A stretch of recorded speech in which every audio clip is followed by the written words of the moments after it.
Itong balitang literal na malakas ang hatak sa sikmura. Inoperahan ng isang binatilo sa New Zealand matapos makitaan ng 100 magnet sa bituka. Kung paano yan nangyari, alamin sa report na ito.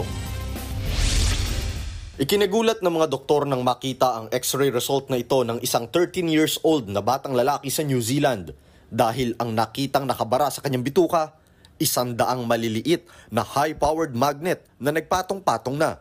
Dahil dyan, kinailangang operahan agad ang binatilyo.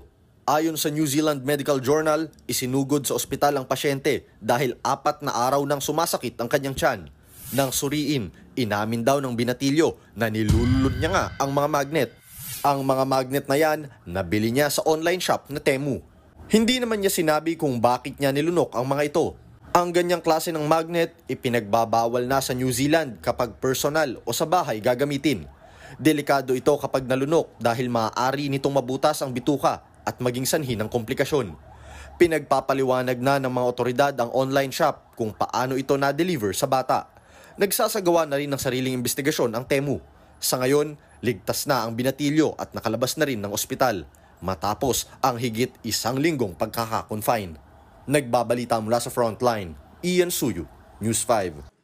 Mga kapatid, Julius Babaw po. Para sa komprehensibo at makabuluhang balitaan at talakayan, mag-follow at mag-subscribe na sa social media pages ng News 5.